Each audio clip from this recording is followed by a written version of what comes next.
sunny Newfoundland. We've got Paul Brake from WasteCase. Thanks for coming out. No problem. Thanks for having me. WasteCase began as a studio project, essentially, correct? Sort of. The way it currently is, it started off actually as me and a couple of my friends jamming, that sort of thing, and there was a couple of the songs that ended up on the record that we were jamming and things, and that sort of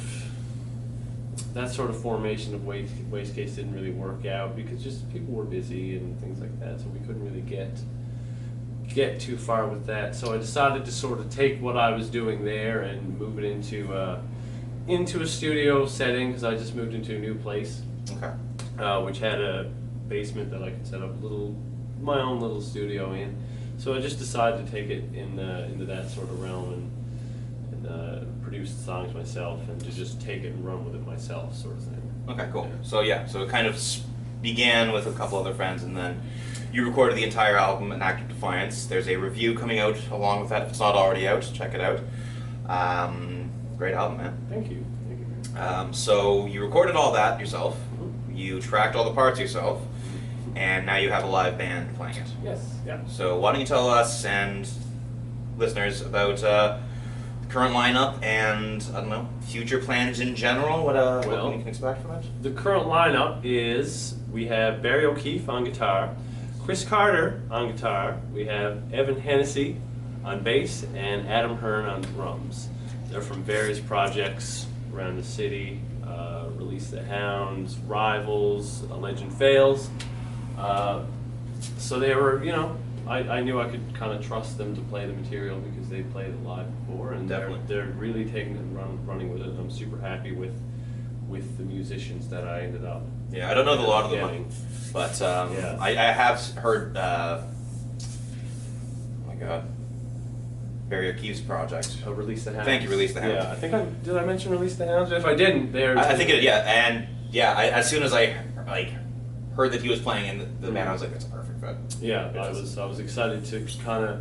He was one of the people I was like, I hope he would be interested in it, and luckily he was. It's working out so far. Yeah, that's awesome, man.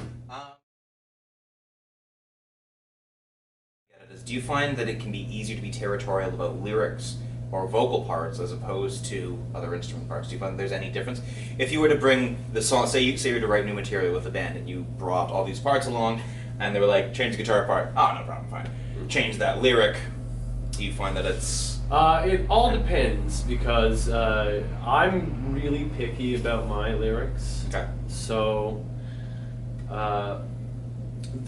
it all depends on how the lyrics and how the song is coming about, because sometimes you write lyrics that are just placeholder lyrics. Absolutely. And sometimes you sing them anyway just because they feel good, and in that instance I'm totally, I would be open to changing lyrics and things like that, but it also depends on what the song's about and how long was, because I don't So try not to have any lines that just are filler, sort of Absolutely, thing. yeah. So if there's a line that someone wants changed, I kind of have to have a really good reason to change it. Yeah. Because if I'm not trying to sound like everything I write is magic or anything like that, because I don't think that, but I want it to come from me. Absolutely. You know what I mean? Yeah. Well, I feel that you'd have a more cohesive. I find the reason I ask this because I find lyrics are it's more important to paint a cohesive picture. And not that guitar parts are interchangeable, but I do find that the lack of, in lyrics you've got the melodic part as well as the lyrical part, and it really comes down to guitar parts don't have words. So you can write something that sounds nice and fits the place, but there is a lot to be said about that connection. So let's talk for a second, just briefly, about Act of Defiance. I want to know where people can find it, and I want to know what you think about it and what other people should expect about it from your own mouth. You can find it on pretty much every streaming service. I uploaded it to a distribution thing, and I just clicked all, so like Spotify, iTunes, Apple Music, YouTube. Major streaming services. Music. Tidal, I think. Yeah. All those. Cool. And so you can find it there. What do I think about it? What do you think about it? If I'm being honest, I personally think that it was a good for a first go. Okay. I think that I've created myself sort of a platform on which to stand on, Okay. but on also which to build something else. Excellent. So that's what I sort of think about it now. I like the songs that I wrote. Don't get me wrong. I like the songs that you wrote on it, man. Well, It's a good album, dude. Thank you very much. For But sure. but I also feel like, you know, I feel that almost the responsibility as an artist to sort of outdo myself every time. Okay, so And as for what to expect from it, I just think that it's a little bit, it's pretty aggressive, I guess. I think the lyrics are emotional. They're emotional to me, at least. It tackles a variety of subjects that I feel like people today may relate to. okay. Yeah. Awesome. Yeah.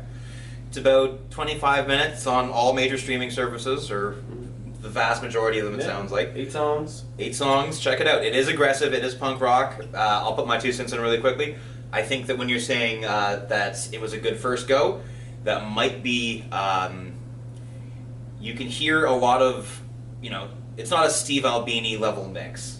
Not to say anything bad. Absolutely not. But it's one of those things where if you're expecting to hear the same audio quality as you would from something like a major band, I think that's the only major thing that's separating you two. It's a little bit lo-fi, but, It is, I but- mean, I recorded it myself, and I'm not saying that for an excuse. or No. anything like that, Aesthetically, but, I think it works perfect. I don't think that having a high production quality with the album would have actually benefited it. I mean, Yeah, I bet stuff for too, right? certain audience members, there are people that listen to that as much as someone else would listen to things for a guitar part, or you know what I mean. But I think that in terms of aesthetically keeping the thing consistent, having lo-fi, and I've mentioned this before to you, I think that having some of the vocal breaks where it sounded like the tracking had intentional clipping on it, where there was just a bit of breakup, but it's not even super noticeable unless you really pay attention to the vocal parts in the mix, because it just doesn't come out and like grind your ear or anything like that, but it's there, and it adds to this kind of nice lo-fi but kind of controlled. I often, when I think about the album, I think of controlled chaos in a way. That's very much just like that's sort of what I was going for. You know what I mean? very That's sort of tense. what I want to go for. Yeah. You know? I really liked it. Okay, so for a second, I want to talk about the riff from Precious Blood. Cool. How did you come up with it? I think it's a really cool riff. I think it's what's happening in it exactly? I mean, it's a strange question maybe, but like, it sounds like there's a lot of interesting kind of pull-offs and not necessarily. There's something very, again, dissonant, but just enough resolution to feel like you're walking kind of a tightrope, but it does land. And I think the songwriting choice is to kind of base the rest of the structure of the song around that is a nice way to kind of balance out something, again, that's a bit chaotic with a bit more of a controlled part. Well, my basis for like sort of basing the entire, or a lot of the song around that riff is sort of, I like to keep things a little simple. I like to take simple ideas and put them to work, sort of thing. I think there's a lot of good songwriting is sometimes you can just overcomplicate a thing, and I think, yeah, really smart songwriting. It's not like to say that I don't want to complicate things or anything like that. No, but I think but that it's stuff is interesting, and Well, rather than laying one part out to be super complex, to have a number of complementary parts of themselves, like a complex thing is a series of simple things, right? Yeah. So kind of following that logic. I mean, and the riff sort of came out of, you know, it to a degree you listen to riffs and you go, that's cool. I like stuff like that, and you go, I wish I could write a riff like that, and then you sort of try to write a riff like that, and then you end up with something completely different. So that's sort of how that came about. What, do you mind me asking what song, what riff? You don't have to tell us. I'm not sure the name of it. Okay. But it's an Under Oath song. Okay. What is the hardest thing, or are the hardest things about playing music here in St. John's and today, as opposed to yesterday or previous times, or your interpretation of things? What are some of the challenges that a musician might face today? Well, I mean, the internet sort of is a double-edged sword in the way that you can get yourself out there to everybody, but also everybody else is also getting yourself. How do you separate yourself? So, you know, you gotta try to separate yourself and things like that. And kind of a challenge because there's only, you know, there's there's a fan base for this type of music that's all over the island, but it's hard to support the shows and stuff like that when you go there, you know. So there's only really a few places to play, and most of them are in St. John's. Yeah. So it's quite a ways away to get to the next place that would have a bigger population, you know, or a comparable population to St. John's. Yeah. It's a little bit tough to play in Newfoundland, but what are some of the things that, I mean, if you just have any rough ideas, you don't have to have game plans for how to make them happen, but what are some of the things that the island could benefit from having? I think there needs to be more of a, I guess, a youth focus on music, because that's where people really connect with music. That's where I connected with music, is I'd when say you're so. a kid, you know what I mean? So that's when you start playing in bands, when you're a kid, you know?